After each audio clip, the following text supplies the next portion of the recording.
नमस्कार साथियों। मैं मुकेश मेहरिया, लेक्चर पॉलिटिकल साइंस, आप सभी का इस ऑनलाइन प्लेटफॉर्म पर हार्दिक स्वागत करता हूं। देखो, इससे पहले जो क्लास थी में अपन ने चर्चा की थी। एक तो माउंटबेटन योजना, माउंटबेटन योजना। मैंने आपको बताया था कि संविधान सभा के गठन से पहले कौन कौन से घटनाक्रम है। एक, भारत स्वतंत्रता अधिनियम, भारतीय स्वतंत्रता अधिनियम 1947। अब ध्यान से सुनो आप। माउंटबेटन योजना भारत के विभाजन से संबंधित एक योजना है जो लॉर्ड माउंटबेटन ने तैयार की थी। इससे पहले वाले वीडियो में अपन ने देखा था 3 जून 1947 को इसकी प्रस्ताव है वो तैयार किए गए थे और इसी आधार पे पार्टीशन ऑफ इंडिया हुआ था। और जो भारत का विभाजन करने के लिए ब्रिटिश संसद के द्वारा भारत स्वतंत्रता अधिनियम 1947 से 18 जुलाई 1947 को पारित किया गया था और उसी आधार पे भारत का विभाजन हुआ। भारत और पाकिस्तान नाम से दो अलग अलग स्वतंत्र और संप्रभु राष्ट्र बने थे। अब देखो, आज का जो अपना टॉपिक है बहुत ही महत्वपूर्ण टॉपिक है जिससे संबंधित एग्जामों में क्वेश्चन आता ही है। संविधान सभा, एक भी ऐसी बात नहीं रहेगी जो आपके यहाँ पे समझ में ना आए। देखो, संविधान सभा की बात करें तो इसकी मांग समय समय पे होती रही है, परंतु इसे व्यवहारिक रूप है वो कैबिनेट मिशन में दिया गया। कैबिनेट मिशन, कैबिनेट मिशन में आपको बताना है कुल मिलाकर के कितने सदस्य थे और इन तीनों सदस्यों का नाम क्या था। इसके बारे में अपने कंप्लीटली चर्चा की हुई है इससे पहले वीडियो में, तो वो आप बताना आपको। कैबिनेट मिशन है, इस कैबिनेट मिशन में यह प्रावधान था कि संविधान सभा का गठन किया जाना चाहिए और इसको व्यवहारिक रूप से इसी मिशन के तहत उतारा गया है। तो कौन कौन सी बातें हैं संविधान सभा से संबंधित थी।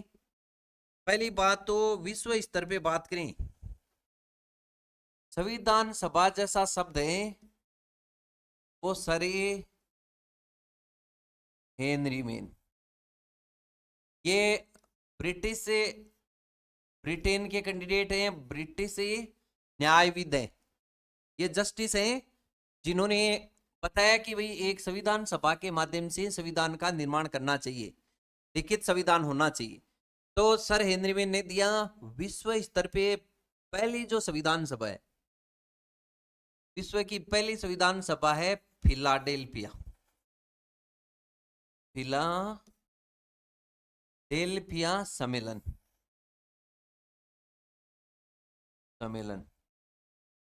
देखो, फिलाडेल्फिया सम्मेलन है, फिलाडेल्फिया एक शहर है संयुक्त राज्य अमेरिका का, जिसने इस सम्मेलन में 1787 में यूएसए के संविधान का निर्माण किया गया।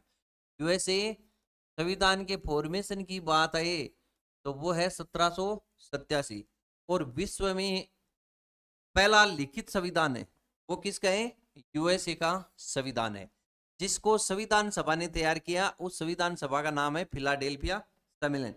और दूसरी बात करें तो एक है राष्ट्रीय सभा, राष्ट्रीय सभा। राष्ट्रीय सभा ने फ्रांस का संविधान तैयार किया, फ्रांस का संविधान तैयार किया, ये भी एक संविधान सभा है। इसने 1789 से लेकर के और 1792 के बीच ही फ्रांस के संविधान को तैयार किया। कुल मिलाकर के अपन ऐसा बोल सकते हैं कि लिखित संविधान विभिन्न न्याय विधि और विभिन्न प्रकार के कानून के ज्ञाता नेता लोगों ने मिलकर के फिर संविधान सभा के माध्यम से संविधान का फॉर्मेशन किया है। विश्व स्तर पे देखें तो पहली हो गई यूएसए की, उसके बाद ही फ्रांस में भी संविधान बना। अब भारत के संविधान की बात करते हैं, संविधान सभा ने कैसे तैयार किया। संविधान सभा का थोड़ा इतिहास देखते हैं कि पहली बार 1922 में गांधी जी के माध्यम से, ये गांधी जी ने एक बात बोली कि भारतीय संविधान भारतीयों की इच्छा के अनुसार बनाया जाना चाहिए। इसका मतलब ही उन्होंने इनडायरेक्टली एक संविधान सभा की बात की है। उसके बाद यदि औपचारिक रूप में बात करें तो 1934 में एम एन रॉय 1934 में एम एन रॉय ने औपचारिक रूप से संविधान सभा की मांग की है कि भारतीय संविधान संविधान सभा के माध्यम से बनाया जाना चाहिए। मानवेंद्र नाथ रॉय, जिनका मूल नाम नरेंद्र नाथ भट्टाचार्य है, और इन्होंने ही, आपको बताया, ये एक साम्यवादी नेता है और साम्यवादी पार्टी की स्थापना भारत में और मैक्सिको के अंतर्गत इन्होंने ही की थी। इसके बाद 1938 में इस औपचारिक रूप को मूर्त रूप प्रदान किया गया नेहरू जी के माध्यम नेहरू जी के माध्यम से। नेहरू जी ने भी इस बात का पूरा समर्थन किया और आगे चल करके इसी आधार पर कैबिनेट मिशन के माध्यम से संविधान सभा के निर्माण की बात की गई है। कहने का मतलब ये होगा कि संविधान सभा की व्यवहारिक बात किस में की गई है, तो वो की गई आपके कैबिनेट मिशन में। अब ये जो संविधान सभा है, इसके बारे में पहले क्रिप्स मिशन में भी अपन ने पढ़ा था। क्रिप्स मिशन जो 1942 का, इसकी फुल डिटेल आपको इससे पहले वाले वीडियो में दी गई है। इसमें भी संविधान सभा की बात की गई थी, परंतु क्रिप्स मिशन क्या हो गया था, फेल हो गया था, असफल हो गया था, इसकी बातें लागू नहीं हुई। इसका मतलब ये हुआ कि आधिकारिक के तौर पर यदि कहीं पर शामिल किया गया संविधान सभा जैसा वर्ड, तो वो किया गया था क्रिप्स मिशन में, परंतु ये लागू नहीं हुआ था। अपने व्यवहारिक रूप से जो लागू हुआ वो हुआ कैबिनेट मिशन के माध्यम से। तो आपको कैबिनेट मिशन ही याद करना है संविधान सभा से संबंधित। नेक्स्ट, अब संविधान सभा की चर्चा करेंगे कि संविधान सभा किस प्रकार की थी, कितने लोग थे, किस तरीके से भारतीय संविधान का निर्माण हुआ। कॉन्स्टिट्यूशनल असेंबली, देखो कैबिनेट मिशन में ये बात साफ थी कि संविधान सभा में कुल मिलाकर के सदस्य कितने होंगे, कुल सदस्य होंगे 389, और इन 389 सदस्यों का डिवाइडेशन भी अपन ने देखा था 3 प्रकार से। 389 सदस्यों में से 292 सदस्य होंगे ब्रिटिश प्रांत से, ब्रिटिश प्रांत से, और ब्रिटिश प्रांत उस टाइम पे कितने थे, 11। 93 सदस्य कहां से होंगे, तो ये होंगे देसी रियासत से, देसी रियासत, और 4 सदस्य होंगे चीफ कमिश्नर प्रांत से, चीफ कमिश्नर प्रांत। अब ध्यान से देखना आप, मैंने इसका एकदम पूर्णतया क्लासिफिकेशन कैबिनेट मिशन में पूरा आपको बताया है। फिर भी देखो आप, कुल सदस्य कितने, 389, इनमें से 300 जो 292 सदस्य हैं, 292 सदस्य कहां से होंगे, ब्रिटिश प्रांत से। जब ये अंग्रेज भारत में आए थे तो जिन प्रांतों में अंग्रेजों जो प्रांत अंग्रेजों के अधीन हो गए थे, उन प्रांतों को ब्रिटिश भारत की श्रेणी में रखा गया। और ऐसे प्रांत कितने थे उस टाइम पर, 11 प्रांत। तो इन 11 प्रांतों से 292 सदस्य निर्वाचित किए जाएंगे। और मैंने आपको बताया कि ब्रिटिश प्रांत को, इनको भी 3 समूह में डिवाइड किया था, समूह क, समूह ख और समूह ग, ग्रुप 3 में डिवाइड किया था। और सभी प्रांतों के बारे में अपन ने इसमें देखा था। इसके बाद ये बात है कि 93 जो सदस्य है, 93, वो होंगे देसी रियासत से। और देसी रियासत से जो सदस्य हैं, ये वहां के प्रिंस, जो रियासत है उस रियासत के प्रिंस के माध्यम से नॉमिनेट करके फिर संविधान सभा में भेजा जाएगा। आपको पता है प्रारंभ में जो देसी रियासत थी, उन्होंने संविधान सभा की पहली बैठक में इसमें भाग नहीं लिया था। उन्होंने 1947 में जुलाई में जाकर के भाग लिया था। ये सारी चीजें भी अपन देखेंगे आगे। अब देखो 4 हैं चीफ कमिश्नर प्रांत। ये चीफ कमिश्नर प्रांत 4 कौन कौन से थे? तो एक तो गया दिल्ली, दूसरा कुर्ग, तीसरा अजमेर मेरवाड़ा, और चौथा है बलूचिस्तान। बलूचिस्तान। देखो कुल मिलाकर के चीफ कमिश्नर प्रांत कितने? 4। 200 जो 92 है वो तो हैं आपके ब्रिटिश प्रांत, और 4 हैं वो हैं चीफ कमिश्नर प्रांत। चीफ कमिश्नर प्रांत वो थे जो लेफ्टिनेंट गवर्नर के नियंत्रण में नहीं थे, मध्य स्तर के छोटे प्रांत, उनको चीफ कमिश्नर प्रांत बोलते हैं। और वो भारत में उस समय कितने थे? यहाँ पर भी अधिकार किसका था? अंग्रेजों का ही था। तो एक तो दिल्ली, एक कुर्ग। कुर्ग कहाँ पे? कर्नाटक में। और अजमेर मेरवाड़ा अपने राजस्थान में है ही। बलूचिस्तान जो कि वर्तमान के पाकिस्तान में अपन ने देखा था शामिल हो गया था। अब देखो ये तो था इनका क्लासिफिकेशन। अब मोटे तौर पे बात करें, ये जो संविधान सभा है इसके फैक्ट वास्तव में क्या थे और चुनाव किस प्रकार से हुआ था?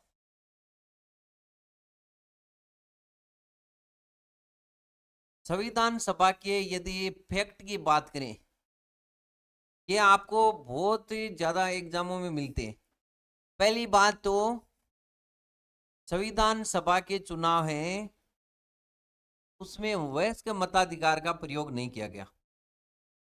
वयस्क मताधिकारी का उपयोग नहीं किया गया, उपयोग नहीं किया गया, पहली बात तो। दूसरी बात है जो संविधान सभा थी उनमें सीटों का आवंटन, सीटों का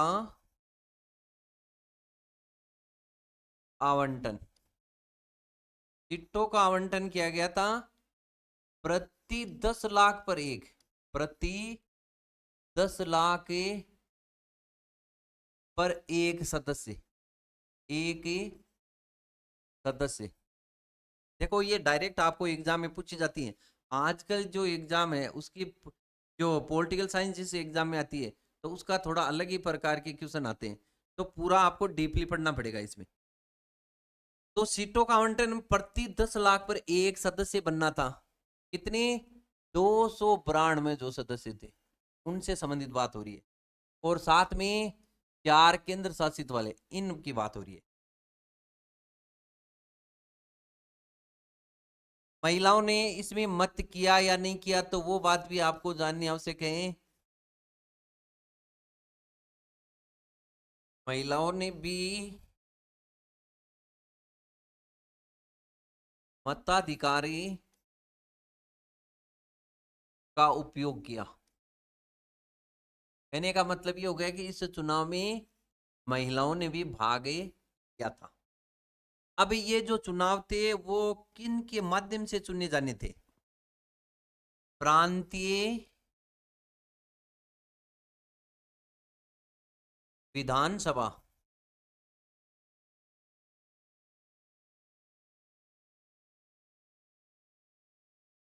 के सदस्यों द्वारा चुने जाने थे। नेक्स्ट बात है चुनाव होना कैसे था? तो वो है अप्रत्यक्ष निर्वाचन, अप्रत्यक्ष निर्वाचन। अब इसको समझो आप। देखो पर्सन डायरेक्ट ऐसे आते हैं कि संविधान सभा से संबंधित कौन सा कथन है वो असत्य है, तो अपने को पूरा संविधान सभा के बारे में पता होना चाहिए। पहली बात है कि वयस्क मताधिकार का उपयोग इसमें नहीं किया गया था। बिल्कुल इसमें वयस्क मताधिकार जो कि आज के समय में होता है कि 18 वर्ष और 18 वर्ष से ज्यादा आयु के कोई भी नागरिक है उसको वोट देने का अधिकार है, तो ऐसा इसमें नहीं था। इसके बाद ये सीटों का आवंटन, सीटों के आवंटन से संबंधित बात है कि जो 389 सीट मैंने आपको बताया कुल है, इनमें से निर्वाचित 292 प्लस 4 मतलब 296 सीटों के लिए चुनाव होने थे। तो उन सीटों का आवंटन कैसे था? प्रति 10 लाख की जनसंख्या पर एक प्रतिनिधि जाना था। और ये जो 93 सदस्य होंगे इनमें से वो देशी रियासत के राजाओं के माध्यम से सिलेक्ट किए जाएंगे, मनोनीत किए जाएंगे। तो इनका कोई जनसंख्या के हिसाब से कोई लेना देना था नहीं। फिर इसमें महिलाओं ने भी वोट का उपयोग किया था, वोट के अधिकार का उपयोग किया था, बिल्कुल किया था। प्रांतीय विधानसभा के सदस्यों के द्वारा देखो ये 294 जो 296 सदस्य हैं, 292 प्लस 4, ये 296 सदस्य कहां से सिलेक्ट होकर के आएंगे? तो ये आएंगे उस टाइम पर 11 तो प्रांतीय विधानसभा और आपके 4 चीफ कमिश्नर प्रांत यहां से चुन करके आएंगे प्रांतीय विधानसभाओं के माध्यम से। मैंने आपको 1935 का एक्ट पढ़ाया और उसमें अपन ने देखा था कि 1937 में प्रांतीय विधानसभाओं के गठन की बात, और सबका अलग अलग अपन ने देखा कहाँ पे कितनी सीट है, कौन मुख्यमंत्री बना, किसको ज्यादा सीट मिली थी। तो उन विधानसभाओं के सदस्य उनके माध्यम से अप्रत्यक्ष निर्वाचन करके जो वर्तमान में राज्यसभा और राष्ट्रपति का जो चुनाव होता है उस तरीके से उनको निर्वाचित करके भेजा जाएगा, इस प्रकार की बात इसमें थी। नेक्स्ट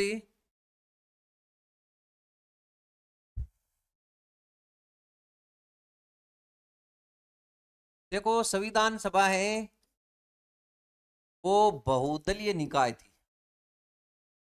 बहुदलीय निकाय। अब देखना आप कि जो संविधान सभा है वो कैसा निकाय थी? बहुदलीय निकाय। बहुदलीय का मतलब ये हो गया कि संविधान सभा में जो सदस्य चुन करके आए वो विभिन्न दलों से संबंधित थे, न कि किसी एक दल से संबंधित था। इसमें कांग्रेस भी थी, मुस्लिम लीग भी थी, अन्य छोटी छोटी पार्टियां भी इसमें थी, वो भी अपन इसमें देखेंगे। तो कहने का मतलब ये हो गया कि संविधान सभा बहुदलीय निकाय थी। इसके बाद देखो ये आंशिक रूप से निर्वाचित, आंशिक निर्वाचित व मनोनीत संस्था थी, मनोनीत निकाय या संस्था। इस बात को देखो कुल मिलाकर के 389 सदस्य, इनमें से 296 सदस्य तो कैसे होंगे? निर्वाचित होंगे। ये सदस्य क्या होंगे? निर्वाचित। और इनमें से 93 सदस्य 389 में से ये सदस्य क्या होंगे? ये होंगे मनोनीत। और इनको मनोनीत कौन करेगा? इनको मनोनीत करेगा वहां के प्रिंस, रियासतों के प्रिंस करेंगे इनको मनोनीत। तो इसका मतलब ये हो गया कि ये इलेक्टेड भी थी और नॉमिनेट भी थी, दोनों प्रकार का ये निकाय था।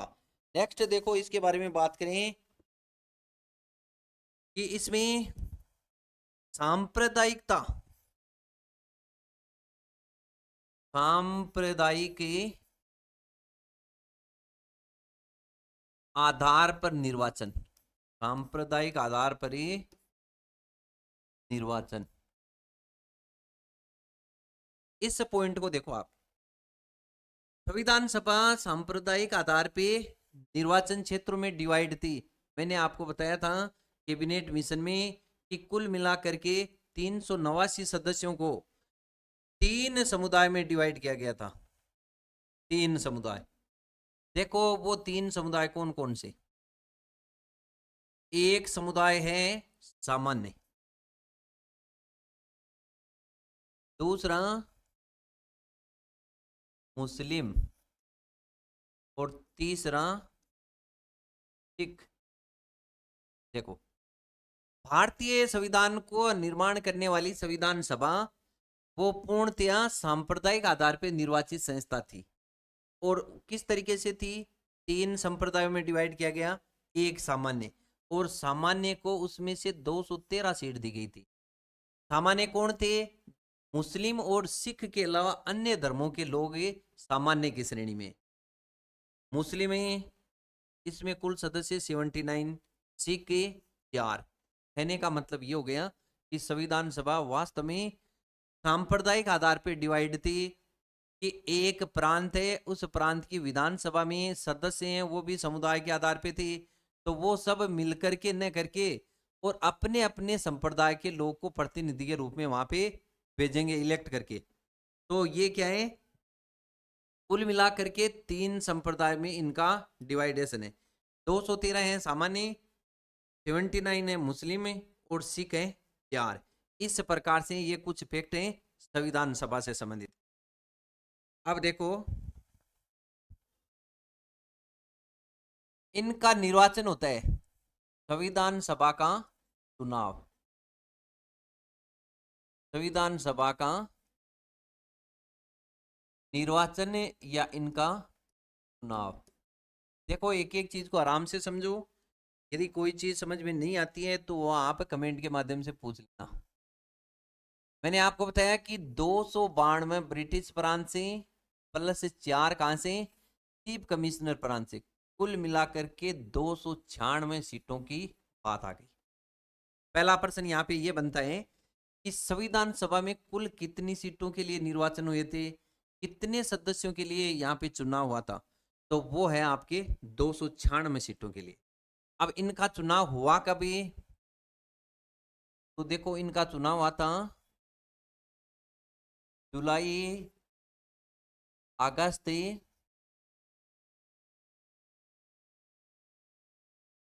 1946 को। जुलाई अगस्त 1946 में संविधान सभा के लिए 296 सदस्यों के लिए यहाँ पे चुनाव हुआ। और इस चुनाव के अंतर्गत किसको कितनी सीट मिली, यदि इसके परिणाम की बात करें, इसका रिजल्ट किस प्रकार का आया, देखो बहुत महत्वपूर्ण चीज है ये। संविधान सभा में 296 सदस्यों में से 208 सीट किसे मिली, कांग्रेस को, कांग्रेस को। और इनमें से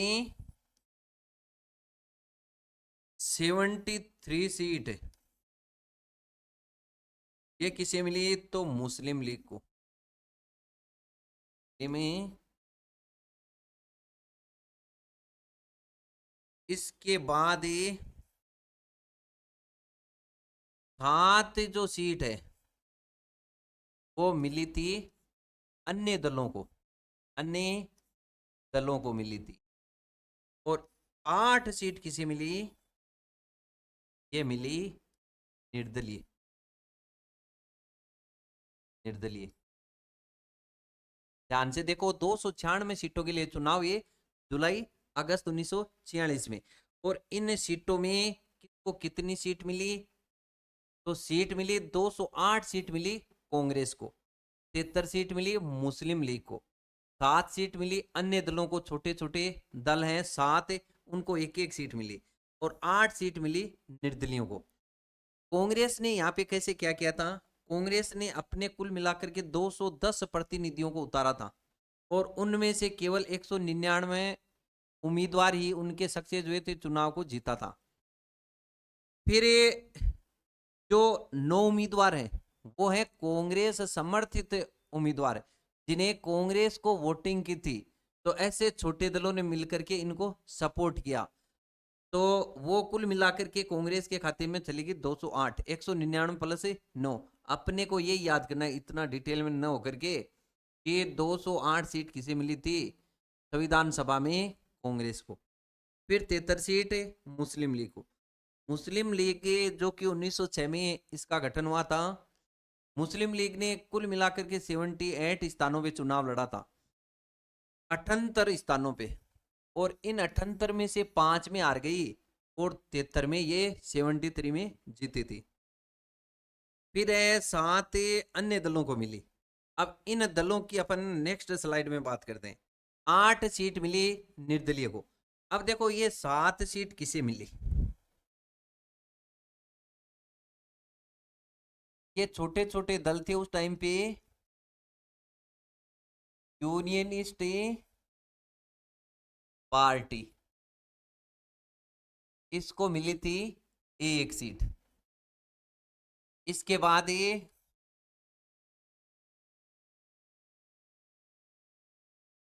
यूनियनिस्ट मुस्लिम, कहने का मतलब हो गया संघवादी मुस्लिम। देखो मैंने एक वीडियो में चर्चा की थी यूनियनिस्ट यानी संघवादी पार्टी, और ये पार्टी पंजाब से संबंधित, ये भी अपन ने चर्चा की। यूनियनिस्ट मुस्लिम है, इसमें भी एक सीट मिली इसको। Unionist schedule caste, schedule caste,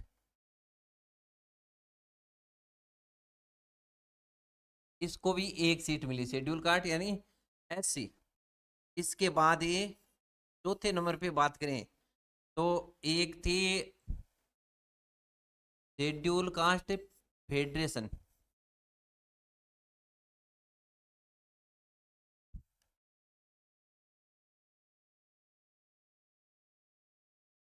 schedule caste federation, और इसे सीट मिली थी एक। पांचवें नंबर पे बात करें कृषक प्रजा पार्टी, कृषक प्रजा पार्टी को भी एक सीट मिली थी। इसके बाद ये सिख, ये एक पार्टी है सिखों की जिसमें नॉन कांग्रेसी है, नॉन कांग्रेसी, कहने का मतलब ये जो खालिस्तान वाली आज अपन बात करते हैं, तो तलवारधारी युवकों का समूह है। तो सिख नॉन कांग्रेसी, इनको मिली थी एक सीट। और इसके बाद ये सातवें नंबर पे अपन बात करते हैं, वो जो छोटी सी एक पार्टी और है इसमें, साम्यवादी दल या कम्युनिस्ट पार्टी, साम्यवादी पार्टी, साम्यवादी पार्टी को सीट मिली एक। देखो ये बहुत ही डीपली तब पढ़ना आपको जब कोई बड़े स्तर की एग्जाम आप दे रहे हो। तो इसमें मैंने आपको बताया था कि कुल मिलाकर के 7 सीट हैं जो अन्य दलों को मिली थी, वो इस प्रकार से हैं। यूनियनिस्ट पार्टी को एक, यूनियनिस्ट मुस्लिम को एक, यूनियनिस्ट शेड्यूल कास्ट को एक, शेड्यूल कास्ट फेडरेशन को एक, कृषक प्रजा पार्टी को एक, सिख के जो नॉन कांग्रेसी हैं उनको एक, और कम्युनिस्ट पार्टी को एक। इस तरीके से अपने देखा इसमें। अब देखो बात करते हैं कि ये तो इनका रहा रिजल्ट कि 208 कांग्रेस को मिली, 73 सीट मुस्लिम लीग को मिली, 7 अन्य दलों को मिली, और 8 इसमें निर्दलीय कैंडिडेट। अब जो चुन करके आए संविधान सभा में ये लोग कौन से हैं, कहने का मतलब कुछ इंपॉर्टेंट बातें जो संविधान सभा में इलेक्ट होकर के मेंबर आए थे उनसे संबंधित कई बार पूछा जाता है। तो देखो इसमें एससी के सदस्य थे जो संविधान सभा में चुन करके आए, वो थे 26। एसटी के सदस्यों की बात करें तो वो इसमें चुन करके आए थे 33। अब एक कुछ ऐसे बंदे जो बहुत ही इंपॉर्टेंट हैं जिनसे संबंधित एग्जामों में प्रश्न पूछा जाता है, जैसे जवाहरलाल नेहरू इसमें चुन करके आए थे,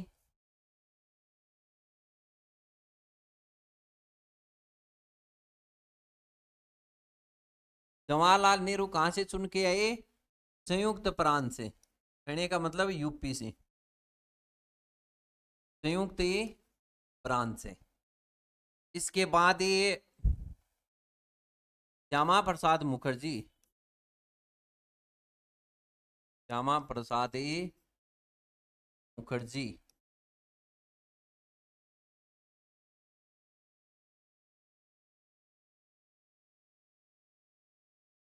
ये बंगाल से चुन कर आए थे। फ्रैंक एंथोनी, फ्रैंक एंथोनी, ये भी बंगाल से सिलेक्ट होकर के आए थे। इसके बाद ये जगजीवन राम, जगजीवन राम, ये थे बिहार से। इसके बाद ये अंबेडकर, BRA अंबेडकर, ये भी बंगाल से। एक बार थोड़ा इनका देखो कैसे क्या है। देखो, जवाहरलाल नेहरू जो भारत के प्रथम प्रधानमंत्री, प्रथम मनोनीत प्रधानमंत्री भी, और अपन ने देखा अंतरिम सरकार बनी उसमें ये उपाध्यक्ष भी थे, और विदेश के जो मामले थे वो भी इन्हीं के पास। जवाहरलाल नेहरू उस टाइम पे ऑल इंडिया कांग्रेस कमेटी थी, उस कांग्रेस कमेटी की तरफ से उसके अध्यक्ष थे, और ये संयुक्त प्रांत से चुन करके संविधान सभा में गए थे। फिर है श्यामा प्रसाद मुखर्जी। श्यामा प्रसाद मुखर्जी बंगाल से सिलेक्ट होकर के गए थे, और श्यामा प्रसाद मुखर्जी जो अखिल भारतीय हिंदू महासभा, अखिल भारतीय हिंदू महासभा के अध्यक्ष थे, और वो बंगाल से चुन करके और फिर संविधान सभा में गए थे। फिर फ्रैंक एंथोनी की बात करें, ये बंगाल से चुन करके गए थे। ये ऑल इंडिया एंग्लो इंडियन, जो एंग्लो इंडियन समुदाय था, एंग्लो इंडियन एसोसिएशन के ये फ्रैंक एंथोनी क्या थे, अध्यक्ष थे। इसके बाद ये ऑल इंडिया मजदूर संघ, ऑल इंडिया मजदूर संघ के अध्यक्ष थे जगजीवन राम, तो ये चुन करके गए थे बिहार से। इसके बाद ये BR अम्बेडकर जो कि बंगाल से संबंधित हैं। अब देखो अंबेडकर से संबंधित किस प्रकार की बातें आपसे। तो पहली बात तो हुआ क्या था कि इन्हें संविधान सभा में बंगाल से ये सिलेक्ट होकर के, इलेक्ट होकर के और फिर गए थे संविधान सभा में। परंतु जैसे ही भारत स्वतंत्रता अधिनियम 1947 के द्वारा भारत का विभाजन हो गया, तो उसके बाद इनकी जो सीट थी वो चली गई थी पाकिस्तान में। कहने का मतलब पूरी बंगाल में शामिल हो गई थी। मैं आपको बताऊं कि अंबेडकर जी ने संविधान सभा का विरोध किया था, संविधान सभा का विरोध किया था, और इन्होंने कहा कि इस प्रकार की संविधान सभा की कोई आवश्यकता नहीं है, बल्कि 1935 के एक्ट के अनुसार देश में शासन व्यवस्था को चलाया जा सकता है। फिर देखो अंबेडकर बंगाल से सिलेक्ट होकर के गए, जब ये पूरी बंगाल में पाकिस्तान में चला गया, और वो मुस्लिम लीग के सपोर्ट से बंगाल से संविधान सभा के सदस्य बने थे प्रारंभ में। परंतु जैसे ये पाकिस्तान में गया, उसके बाद ये बंबई, बंबई जो प्रांत है उसमें पूना की जो सीट थी वहां पे थे MRA जैकर। इसको समझो ध्यान से कि जैसे ही इनकी सीट जब डिवाइडेशन हुआ तो पाकिस्तान में चली गई, तो अंबेडकर संविधान सभा के सदस्य नहीं रहे। तब इनके रोल को, इनकी भूमिका को, दूसरी बात ये all India schedule caste federation के अध्यक्ष भी थे, और कानून के अच्छे ज्ञाता थे, कानूनविद थे, इसलिए इनको शामिल करना आवश्यक समझा गया। और डॉक्टर राजेंद्र प्रसाद और सरदार वल्लभ भाई पटेल के कहने पर यहाँ पे बंबई में उस टाइम पर मुख्यमंत्री थे पीजी खेर। पीजी खेर को बोला गया, क्योंकि आपको पता है प्रांतीय विधानसभाओं से ये सदस्य चुन करके जा रहे हैं। तो बीजी खेर ने MR जैकर, बीजी खेर ने MR जैकर जो कि कांग्रेस विधायक दल में शामिल थे, कांग्रेस से विधायक थे, इस MR जैकर को त्याग पत्र दिलवाया, त्याग पत्र। और इनकी जगह, MR जैकर की जगह जो ऊना की सीट है यहां पर ही अंबेडकर को अगेन चुनाव लड़ा करके और जिताया गया। कहने का मतलब ये हुआ कि अंबेडकर जी पहले बंगाल से थे, जब पाकिस्तान में सीट चली गई तो फिर कहां से हो गए, बंबई से हो गए। और इनका मामला इस प्रकार से था कि MR जैकर को यहाँ पे त्याग पत्र देकर के हटाया गया, और इनकी जगह फिर अंबेडकर को शामिल किया गया था। तो इस प्रकार की बात यहाँ पे है। नेक्स्ट देखो,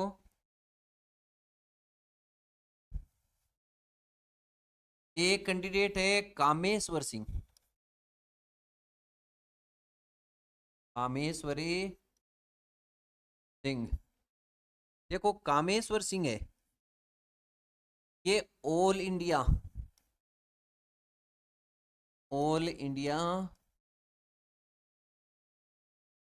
लैंड होल्डर्स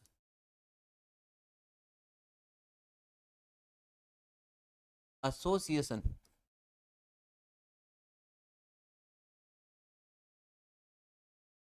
कामेश्वर सिंह दरभंगा के महाराजा थे, दरभंगा के महाराजा। देखो इनका कैसे क्या है, ये भी एक ये तरीके से संघ है, land holders association, all India land holders association, जो भूमि से संबंधित है। तो जो जमींदारा पार्टी है इससे संबंधित कामेश्वर सिंह, और कामेश्वर सिंह का संबंध कहां से है, दरभंगा से। और दरभंगा आपको पता है कहां पर है, दरभंगा वर्तमान में बिहार का एक डिस्ट्रिक्ट है, एक जिला है। और यहाँ के महाराजा थे कामेश्वर सिंह। तो इनको भी सिलेक्ट होकर के कहां पे भेजा गया था, संविधान सभा में भेजा गया था। तो इस प्रकार की बात इसमें है। इसके बाद देखो इस संविधान सभा से संबंधित कई बार प्रश्न पूछा हुआ है, सोमनाथ लाहिड़ी से संबंधित। सोमनाथ लाहिड़ी, इनका इस प्रकार से पूछा जाता है कि संविधान सभा में एकमात्र कौन से सदस्य हैं जिनका संबंध साम्यवादी दल से, साम्यवादी दल से।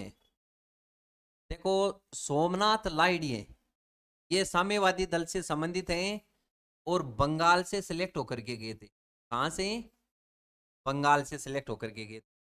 और ये जैसे ही इनकी सीट शामिल हो गई पाकिस्तान में, तब ये संविधान सभा के सदस्य नहीं रहे। के बाद साम्यवादी दल का एक भी सदस्य संविधान सभा में नहीं था। प्रारंभ के 3 अधिवेशन में सोमनाथ लाहिड़ी ने भाग लिया। उसके बाद पाकिस्तान जैसे ही नया बन गया तो सोमनाथ लाहिड़ी को इसमें शामिल नहीं किया गया। तो इस प्रकार से साम्यवादी दल का एकमात्र यदि नेता की बात करें तो सोमनाथ लाहिड़ी, जो बंगाल से सिलेक्ट होकर के आए थे, तो ये संविधान सभा के सदस्य थे। और बाद में 3 अधिवेशन के बाद इनका चुनाव यहाँ पे रद्द हो गया, क्योंकि वो पाकिस्तान में शामिल हो गई थी, इनका जो एरिया था वो। नेक्स्ट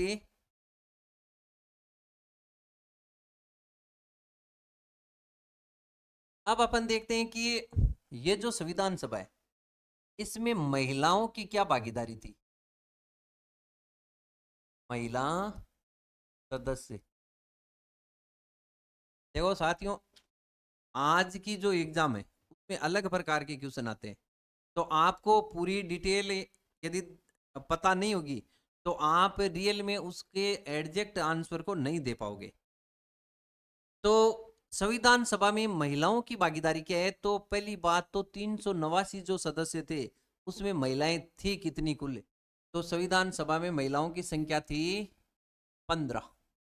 कितनी थी, 15। अब इनको देखना आप किस तरीके से 15 कैंडिडेट हैं, क्योंकि आजकल एग्जामों में ऐसे भी पूछा जाता है कि निम्नलिखित में से कौन सी महिला सदस्य संविधान सभा में शामिल नहीं थी, या ग्रुप बना करके प्रश्न पूछा जाता है। तो देखना आप ही एक एक को अपन देखेंगे। अम्मी,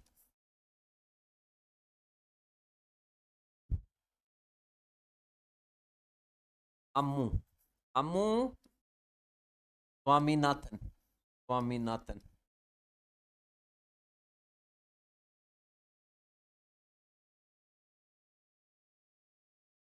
दाक्षायणी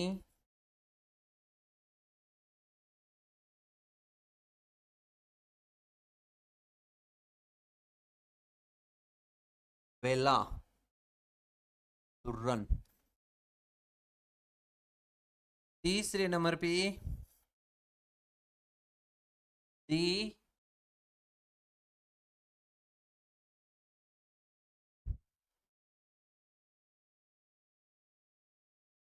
देखो ये है वेलायुधन, वेलायुधन, वेलायुधन। वेलायुधन। इसके बाद है जी दुर्गाबाई, जी दुर्गाबाई। ये जो तीनों कैंडिडेट हैं, इन तीनों कैंडिडेट का संबंध, ये तीनों कहां से सिलेक्ट होकर के गई थी? ये तीनों गई थी मद्रास से, मद्रास से सिलेक्ट होकर के गई थी। और ये तीनों की तीनों क्या हैं? सामान्य श्रेणी से सिलेक्ट हो गई थी।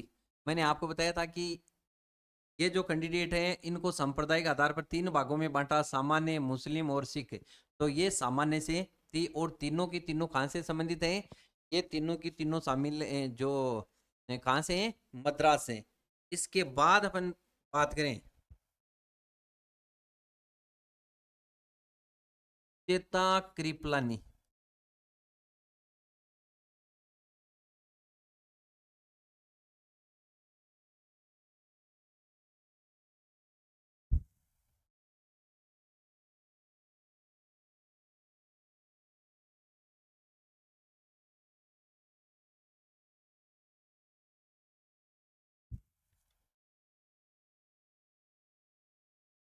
देखो पूर्णिमा बनर्जी,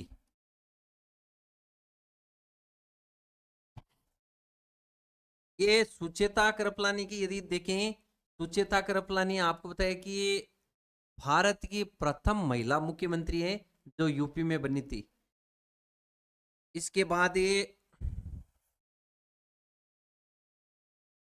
हंसा मेहता, हंसा मेहता, ये कहां से बनी? बंबई से, बंबई से। ये भी जनरल सीट से थी। ये दोनों कैंडिडेट हैं, सुचेता कृपलानी और पूर्णिमा बनर्जी, ये हैं संयुक्त प्रांत से। संयुक्त प्रांत से और भी कैंडिडेट हैं। तो ये दोनों कहां से हैं? संयुक्त प्रांत से। कुल मिलाकर के इसमें अपन ने देखा 6 कैंडिडेट यहाँ पे। नेक्स्ट देखो,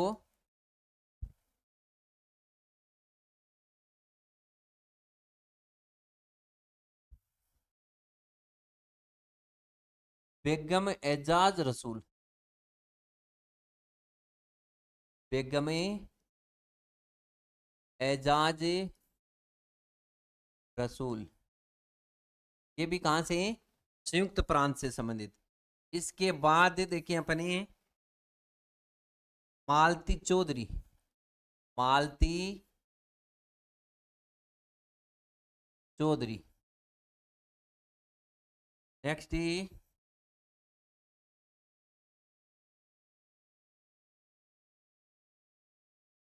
कमला चौधरी।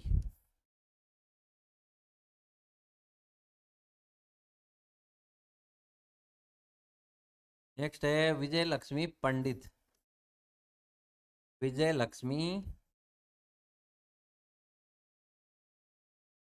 पंडित।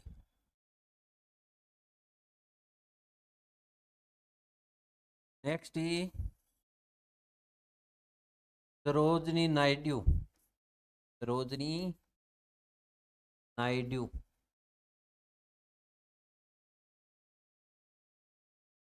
इसके बाद ये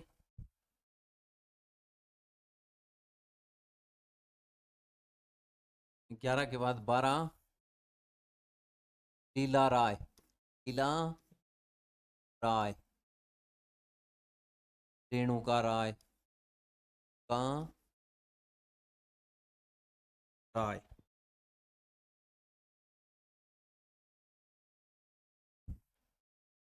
एनी मस्किनी, नी मस्किनी।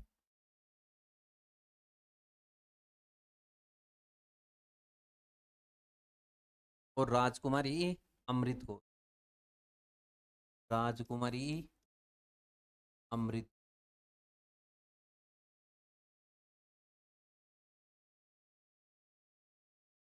अब देखो ध्यान से, मैंने आपको बताया कि इसमें कुल मिलाकर के कितने कैंडिडेट हैं? 15। महिला सदस्य कितनी है? 15। ये 15 सदस्य कौन कौन सी हैं? अम्मू स्वामीनाथन, दाक्षायणी वेलायुधन, जे दुर्गाबाई। ये तीनों की तीनों किससे संबंधित है? मद्रास से। और सामान्य जनरल श्रेणी से, जनरल संप्रदाय से जो इलेक्ट होकर के गई थी। फिर बात करते हैं सुचेता कृपलानी, पूर्णिमा बनर्जी, ये संयुक्त प्रांत से और ये भी सामान्य से गई थी। इसके बाद है हंसा मेहता, देखो ये कहां से गई थी, बंबई से। हंसा मेहता जितनी भी महिला सदस्य थी, इन महिला सदस्यों की अध्यक्ष थी संविधान सभा में, कौन है, हंसा मेहता। तो ये भी अपने को याद रखना है। देखो महिला सदस्य कुल थी 15, जब भारत का विभाजन हो गया तो बच्ची 14, परंतु उसके बाद पुनः चुनाव हुए, पुनः संविधान सभा का पुनर्गठन हुआ तो वापस कितनी हो गई थी, 15। वो बात भी मैं बताऊंगा आपको। देखो फिर है बेगम एजाज रसूल, इससे संबंधित प्रश्न बहुत सी बार एग्जामों में पूछा गया है। बेगम एजाज रसूल जो कि पंजाब से संबंधित थी, और बेगम एजाज रसूली का निर्वाचन हुआ था संयुक्त प्रांत से, संयुक्त प्रांत से। बेगम एजाज रसूली एकमात्र मुस्लिम महिला इसमें शामिल थी, और यही महिलाएं जो पहले मुस्लिम लीग से निर्वाचित हुई थी पंजाब से, और उसके बाद ये संयुक्त प्रांत से निर्वाचित हुई थी। तो जब ये पंजाब में थी तब ये इनका एरिया पाकिस्तान में चला गया तो 14 हो गई, और वापस जब संयुक्त प्रांत से सिलेक्ट किया गया तब बेगम एजाज रसूल वापस इसमें इलेक्ट होकर के आ गई, तो वापस इसमें 15 हो गए। अब देखो इंपॉर्टेंट बात ये है कि मुस्लिम महिला एकमात्र इसमें थी, और एकमात्र ये कैंडिडेट है जिसने संविधान सभा के अंतिम रूप से जब 24 जनवरी 1950 को अंतिम बैठक हुई थी तो उसमें इसने हस्ताक्षर किया था। मालती चौधरी संयुक्त प्रांत सिंह, कमला चौधरी संयुक्त प्रांत सिंह, विजय लक्ष्मी पंडित संयुक्त प्रांत से, सरोजनी नायडू ये कहां से थी, बिहार से, बिहार से। एक यहाँ पे आप देखना विजय लक्ष्मी पंडित है, इसके बारे में आपने खूब पढ़ा होगा कि यूएनओ, यूएनओ की महासभा की सभापति कौन रही है, विजय लक्ष्मी पंडित। भारत की तरफ से एकमात्र यही कैंडिडेट है विजय लक्ष्मी पंडित जो यूएनओ की महासभा की अध्यक्ष रही है, सभापति रही है। लीला राय और रेणुका राय ये दोनों कैंडिडेट कहां से हैं, पश्चिम बंगाल से संबंधित है, पश्चिमी बंगाल से संबंधित। इसके बाद है एनी मस्किनी, एनी मस्किनी के बारे में तो बहुत सी बार प्रश्न पूछा गया है, क्योंकि ये एकमात्र ऐसी कैंडिडेट है जो देसी रियासत की तरफ से महिला है, देसी रियासत। और ये कहां से थी, त्रावणकोर से, त्रावणकोर, त्रावणकोर केरल। देखो आप एनी मस्किनी के बारे में प्रश्न आता है कि देसी रियासत की तरफ से एकमात्र मनोनीत महिला सदस्य जो संविधान सभा में थी कौन थी, एनी मस्किनी। फिर राजकुमारी अमृत कौर, इनको सिलेक्ट किया गया था मध्य प्रांत से, मध्य प्रांत, और बरार, बरार मतलब महाराष्ट्र से संबंधित है, महाराष्ट्र में पड़ता है। देखो मध्य प्रांत से राजकुमारी अमृत कौर, और आपको बताएं कि भारत की प्रथम महिला स्वास्थ्य मंत्री की बात करें तो वो कौन सी है, राजकुमारी अमृत कौर। तो इस तरीके से अपन ने देखा कि कुल मिलाकर के 15 सदस्य इसमें शामिल थे। आज अपने इसमें संविधान सभा से संबंधित थोड़ी सी बातें की है। अभी ऐसे मानो कि 2 वीडियो कंप्लीटली और बनेंगे जिसमें आपको इसकी कार्य प्रणाली और इसमें जो भी समितियां बनी के कार्य से संबंधित पूरा का पूरा अपन यहाँ पे अध्ययन करने वाले। धन्यवाद।